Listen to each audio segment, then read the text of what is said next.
नमस्कार।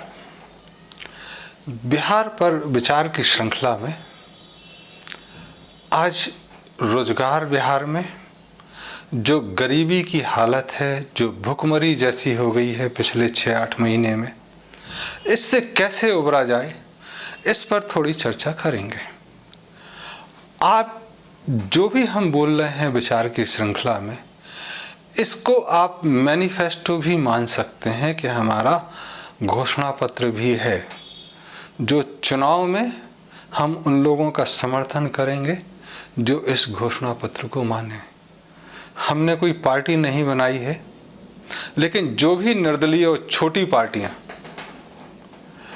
इस घोषणा के हिसाब से आगे चलेंगे, उनका समर्थन करेंगे।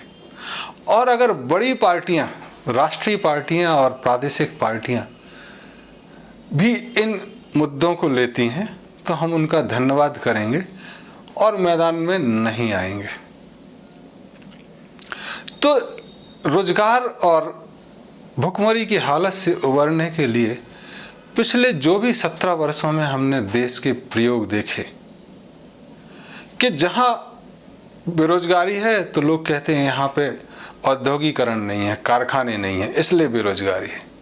और फिर एक कारखाना लग जाता है 2-3 हजार करोड़ का, और पता लगता है कि बाढ़ जैसे, कहलगांव जैसे, पतरातू जैसे पावर प्लांट मुश्किल से 10-12 हजार लोगों को रोजगार देते हैं, बाकी सब वैसे ही।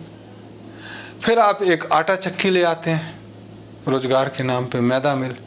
रोजगार कारखानों से कम होते हैं।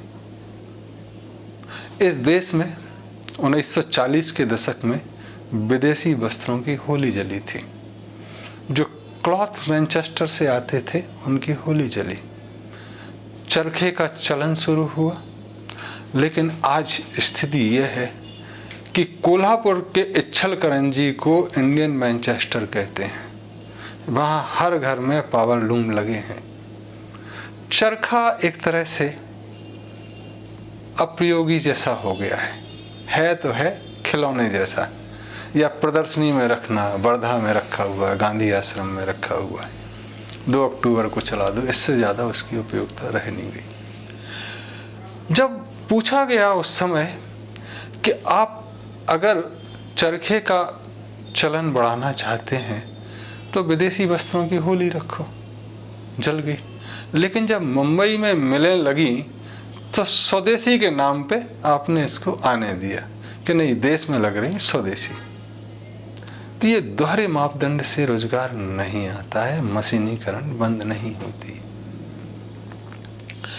इंग्लैंड में 2 साल पहले एक नया मंत्रालय बना जो लोग अकेलेपन की समस्या से ग्रसित हैं, और ऐसे वहां आधिकारिक रूप से 10% लोग, मतलब 90 लाख लोग आधिकारिक रूप से परेशान हैं। उनके पास खाने को पैसा है, लेकिन काम करने को नहीं है, कोई बात करने को नहीं है, क्योंकि मशीनों की अधिकता इतनी हो गई है।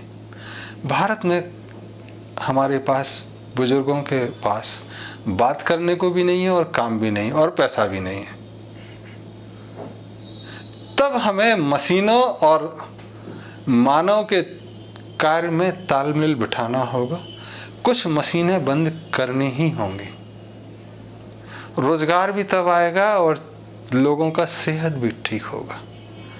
तो जितना हम चर्चा में लाए लोगों से किए, एक चीज है कि अगर हम आटा चक्की बिजली से चलने वाली, यह हम बंद करते हैं,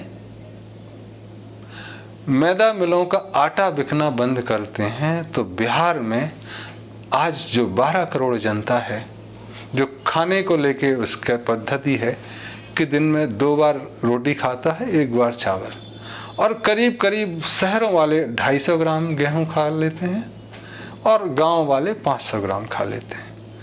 अगर हम इसको एवरेज माने तो प्रतिदिन 3 करोड़ से 4 करोड़ किलो गेहूं खर्च होता है। अगर हम इसको मैनुअल कोई आदमी पीसे तो आराम से 10 किलो, और थोड़ी मेहनत करे तो 20 किलो पीस सकता है। तब ऐसे में 15 लाख से 30 लाख लोगों को रोजगार मिलता है। इस रोजगार में पैसे, अगर आज हम आटा बिक्री को देखें और गेहूं की बिक्री को देखें तो मैदा मिल 1 किलो आटे पे करीब करीब 12 रुपए, और जो अच्छा आटा है उस पर 20 रुपए तक कमाती हैं। तब अगर हम जो हाथ की चक्की है उसमें 10 रुपए फिक्स करें तो एक व्यक्ति आराम से 100 रुपए से 150 रुपए कमा सकता है। जो पूरे बिहार में आज 19,000 प्रति व्यक्ति आय सालाना है, 30,000 तो आराम से हो जाएगी। इसको सख्ती से बंद करना होगा। ऐसा नहीं कि गाय भी हाँ, बकरी भी हाँ, बैल भी हाँ, भैंस भी हाँ, तू अपनी चक्की भी लगाए रहे और हाथ से पीसने वाला, वो नहीं होता। साइकिल रिक्शा कभी भी ऑटो रिक्शा की बराबरी नहीं कर सकता। तो हम आपके सम्मुख ये कह रहे हैं कि हम इस चुनाव में लोगों का समर्थन करेंगे और प्रयास हमारे अभी से रहेंगे कि प्रदेश में जो बिजली से चलने वाली चक्कियां बंद हों, मैदा मिलों का आटा बिकना बंद हो, चाहे दूसरे प्रदेशों से भी ना आए, तब हाथ की चक्की का आटा बिक सकता है और तभी उनको पैसे मिल सकते हैं। तो सवाल 15 लाख लोगों के रोजगार का है, जो अगर ज्यादा आटा खाते हैं तो 20 लाख तक पहुंच सकता है।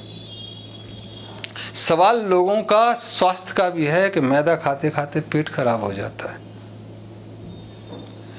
और हाथ का पैसा खाएंगे तो जाहिर है कि स्वास्थ्य अच्छा रहेगा, तो जो दूसरे खर्चे होते हैं वो कम होंगे, लोग स्वस्थ होंगे।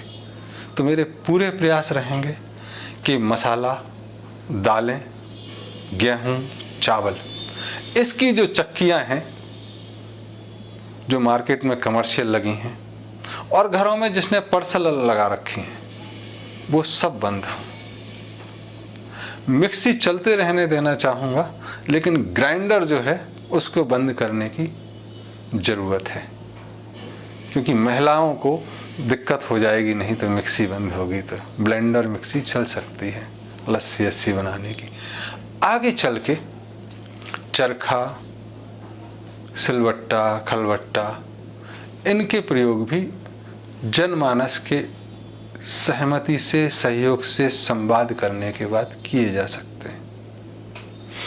और जो चक्कियां बंद होंगी उनको कुछ लोन दिया जा सकता है, जिससे वो हाथ की चक्की का आटा पीसने वालों को रोजगार दें, उनका आटा बिके। कहते हैं अगर जब काम करना है तो प्राथमिक काम जितने हैं उनको शरीर से करना चाहिए, प्राइमरी वर्क फिजिकल।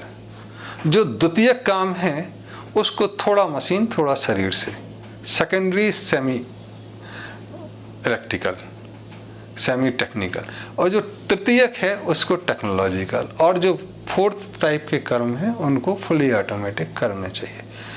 तो पिसाई हाथ से, लेकिन पैकिंग के लिए आप मशीन लगा सकते हो जिससे आटा खराब ना हो, वो मशीनों का। तो जितने काम हैं वह हम इस घड़ी से ये आप सबको कहना चाहेंगे कि आने वाले दिनों में बिहार से शुरू करके पूरे भारत, और हो सकता है कि वैश्विक स्तर पर भी जो खालीपन की समस्या से ग्रसित हैं वो इस समस्या के समाधान को अपनाएं। तो जितना प्राथमिक कार्य है वो हाथ से हो, पैरों से हो, दिमाग से, और दूसरे लोड कम हो, बिजली का कम हो, उस पर चीज़ें आगे बढ़ेंगी। तो हम इतना ही कहना चाहेंगे कि हमें सहयोग दोगे तो हम वाकई में चक्कियाँ बंद करेंगे बिहार में, और मैदा मिलों का आटा बिकना बंद करेंगे। उनकी भरपाई के दूसरे तरीके हैं जो किए जा सकते हैं। Thank you, thank you.